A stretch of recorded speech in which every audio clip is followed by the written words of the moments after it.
What's going on, everybody? Jacob here, coming at you guys with a late night video right before these 4 NBA games that we have on, just to give you guys a few of the picks that I really like for tonight's NBA action.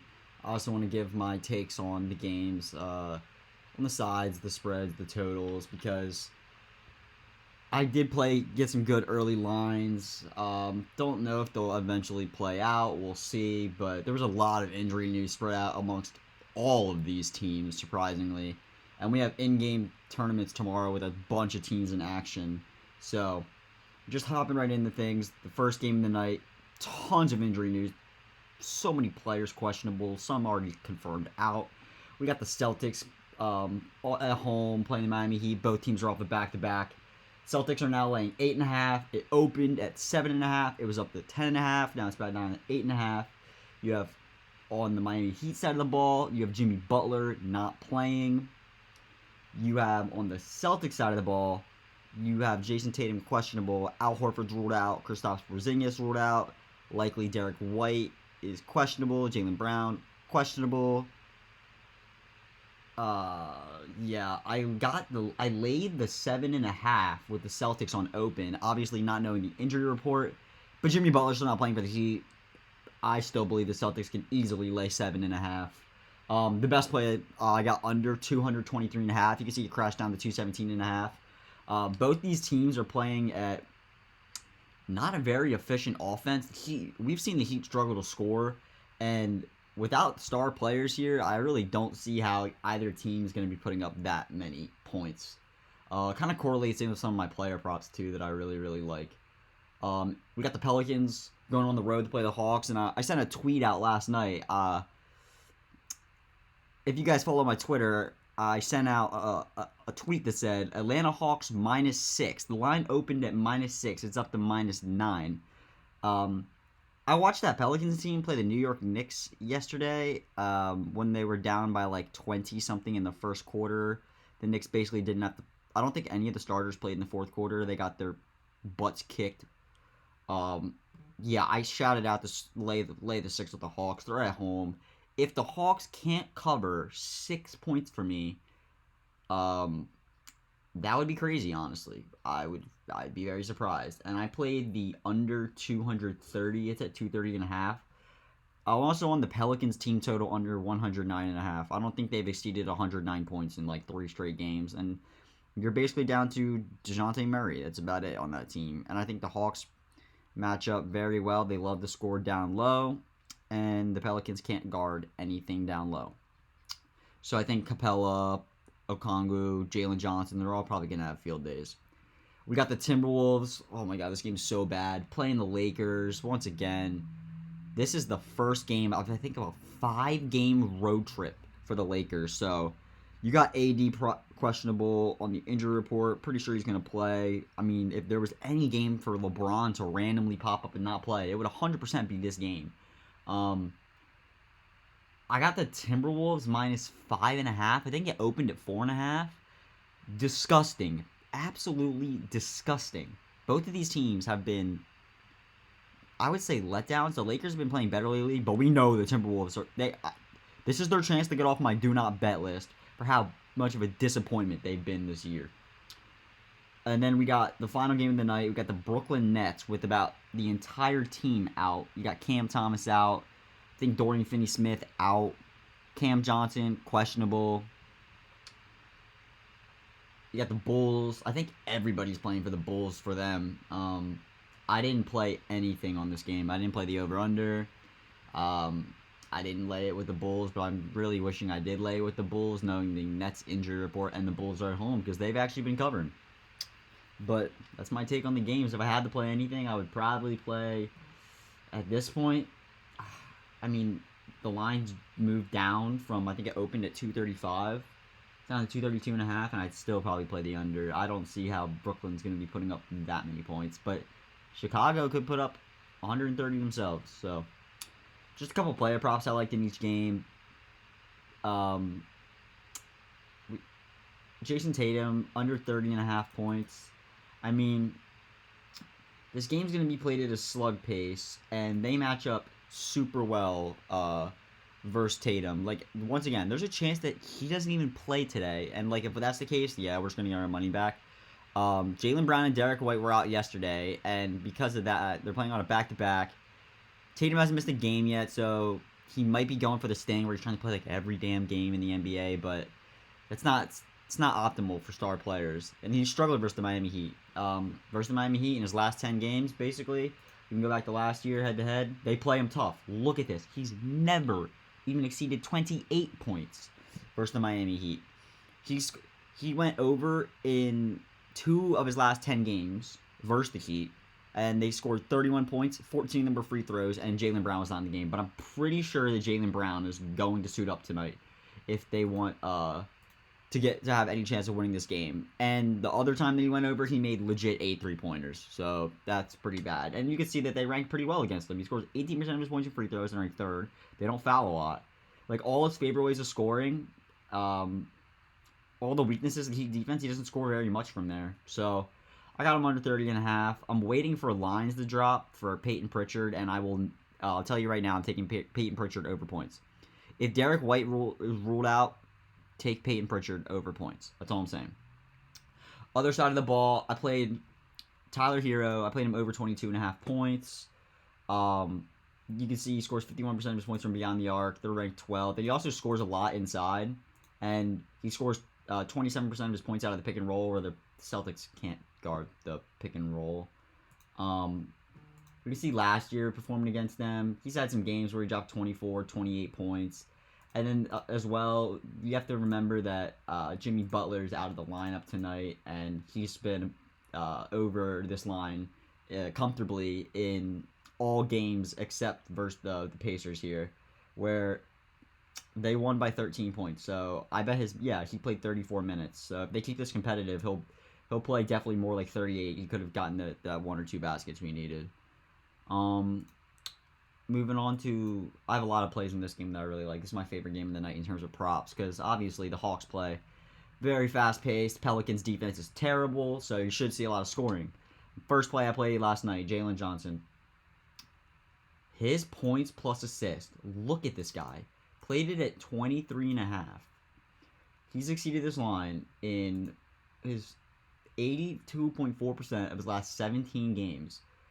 They rank so bad versus how he loves to score.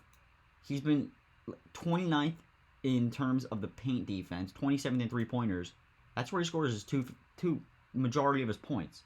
Also, in terms of assists, this is a guy that's been diming all year, and the Pelicans are they just leash assists to everybody. Pascal Siakam, 6 assists. I was on his assist that day at plus money. Jalen Johnson had 8 assists last time he played them. Like I said, so who's the best point guard in the NBA getting assists? Excluding last game, Trae Young. Played his 11.5 assists at minus 105. You can see you can still get a minus 110 BetMGM. Go get that. Last time he played him, 12 assists. You can see the games. Not games without. You can see the games where its opponent assist allowed. They rank bottom 5. This dude is just. Maybe bottom 10. Let's do bottom 10. Look at this. Averaging 12.3 assists per game. And there's even games where he's gotten 16 assists. Like, this is, like, there was a game where he got 22 assists versus the Cavaliers. So, I like that. If you guys wanted to play, maybe, I played Onyeka Okongwu here. Every single center dominates the Pelicans. I played his rebound, 6.5 right here. I think I played it at minus 125. Go get it again. Once again. I mean, if you just look at opponent rebounds allowed, and we go to the bottom 10, this team, he's had 7, 11, 13, 7. And there's a good chance if they're up by a lot that he plays more minutes in the fourth quarter than Clint Capella here. So that's why I played his rebounds. Other side of the ball, a lot of people love this, but played DeJounte Murray here. I played his points, rebounds, and assists at 31.5. He's gone over twice. He's facing his old team here. In the 4 games, he's had 32, 20, 33, 23 points, rebounds, and assists. He's attempted 15 field goal attempts in all of these games, yet he shot poorly. But once again, now he's playing the Hawks. But once again, the Hawks defense is terrible. He scores 51% of his points in the pick and roll, where the Hawks are the worst team in the NBA defending. 33% of his points from beyond the arc. The worst team. The Hawks are hands down the worst team defending the three ball. So, I love DeJounte Murray in this matchup. Then, Brooklyn Nets versus Chicago. We know what we're going to in this matchup. You're playing the Chicago Bulls.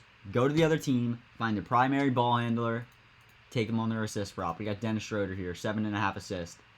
Considering laddering. Look at this. Trae Young, 13 assists. Scottie Pippen, 10 assists. Lillard, 10 assists. Cunningham, 10 assists. They are the perfect combination of a bad defense at high pace. Now, you might look at the graph and be like, this is not a good prop. Like, look at the hit rate is so bad, 21% of games. Here's the thing. Now, we go to games out. We have let's say we play with no Ben Simmons tonight. Ben Simmons usually is taking up so many rebounds plus assists. 14. The ball is, Dennis Schroeder is coming so close. 6 assists, 7 assists. But now you got to remember, he's playing the Bulls. They allow the most assists in the entire league. So, I could see him getting 10 assists. I would not be surprised if you want to ladder this upward. And then, people aren't playing this. I played it. It's at 11.5, and I played it at 12.5. Come on. Centers just go absolutely crazy versus the Bulls. They rank the worst team in the NBA defending the paint. And the pick and roll man, where he scored, and cuts. We could presume that the Bulls are pretty bad at defending cuts, considering how much points they let up in the paint. That's going to be over 50% of his points. We got centers soaring, 6 points more average over their point prop. So I don't care if it dropped to 11.5. I think he can get 15. Especially, like, if Cam Johnson doesn't play tonight, I would absolutely be playing Nick Claxton. And then on the other side of the ball, I'm probably going to make a same-game parlay. I don't really have any props. I was looking at Vucevic points. Problem is, now it's up to 19.5. I missed when we were getting 16.5, so I think he'll still soar over because the thing that scared me away was his pick-and-roll man defense, but he still scores in the post and in the paint. So you can play his points, rebounds, and assists, anything there. People love Giddey here. Giddey on his 5.5 assist props, usually pretty good. It's kind of juiced now, so that's why I'm probably going to make a little same-game parlay on Bet365. Love that book, giving you a 30% boost on a same-game parlay with even odds. People like his 11.5 rebounds plus assists. I might play this in minus 125. You can see that he's gone over. They allow a lot of assists and rebounds. The thing is, if you go at home, he's a much better player at home. So you can look at that. Then we got the Lakers playing Minnesota. A couple props in this game that I identified right away. My second favorite play today was Rudy Gobert here. We know that the Lakers this year, he scores 93% of his points in the paint. And putbacks and cuts. Look at this. Centers have been killing AD and the Lakers in the paint. I've talked about this before. They can't play paint defense. You can see that this is the thing that killed it for me. It is 20. And then in terms of rebounding, too, the Lakers let up a crap ton of rebounds to centers. You might say 13 rebounds. No, you saw Jared Allen, 17 rebounds. Gobert had 14 rebounds last time you played him. So, you go ahead. So, I played his points plus rebounds because I like them both. I played it at 21.5. It's my favorite play of the day, honestly. We can see that points in the paint allowed.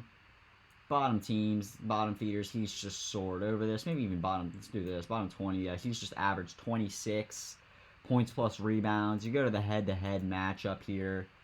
Last year, 28, 26, 34 points plus rebounds. This year, 27 points plus rebounds. He's now 4-4 to the over. He dominates Anthony Davis. But on the other side of the ball, I played Anthony Davis. I played his points plus rebounds, 37.5. We can see, once again, scores 59% of his points in the paint. They let up a lot of points in the paint. We go to the bottom teams. AD has just been very consistent to this. Not his minutes. We want to see points in the paint allowed. Maybe like bottom 13, 15 right here. Averaging 40.2 points plus rebounds and getting his line at 37.5. Go to the last season, maybe in the head-to-head matchup, 39, 50, 52. Don't count this game. He played 12 minutes. So he's gone over basically every single game. This year, 52. They rank 27th in defending the pick and roll man, where he's going to score 18% of his points. So, love that on that side of the ball. I leaned Austin Reeves under in points. I think I put a little bit on it. There's a chance he doesn't play tonight, and that he's a spot-up shooter, and if he can't get his points in the spot up, he's not going to have a good time. And then I played Anthony Edwards here. I put a small half unit on him to hit 3.5 3-pointers at minus 137 on Caesars. I mean, look at the hit rate on this year. He's the best 3-point shooter in the league this year. You wouldn't believe it. He's over in 15 out of 19 games. He's playing a team that is terrible at defending the 3-point line. Not terrible, 13th ranked, but he scores 50% of his points from above the break threes. So I'll take my chance on him to hit 4 threes for us tonight, based on just solely the hit rate. And then that's our final game of the night, actually, because looks like props are going up for tomorrow. So yeah, obviously, I started my new job today. I'll be at work tomorrow, but if you guys join my Discord, Twitter, I'll be putting out plays for sure. I'm really looking forward to tonight's NFL game as well with the Browns and the Broncos. Just gotta watch some NFL and some NBA. So I'll be back tomorrow with a better quality video. I'm really sorry that I haven't been able to record today. First day on the new job. Obviously very, very busy. I appreciate all the love and support recently. Like, you guys have been showing me a bunch of love in the Discord. It makes me feel really good when I'm in my Discord and I just see I see messages in my Discord, maybe here, but I maybe in my NBA chat, but I get people saying, like, congrats on the new job, started following you recently, made me gain a lot. Like, it's just been a good time for me. I never thought I would do social media, but there was a couple people I watched on YouTube that really encouraged me to do it, and now I'm having a blast doing it. So I would love if you guys just join my Discord and have fun with us, trying to kick the crap out of the books, as I like to say. I'll be back tomorrow with more NBA picks. We got the in-season tournament, which I'm super excited about. I already have some plays on the sides and the spreads that I locked in. Hopefully injuries won't screw those up. Have a good night, guys.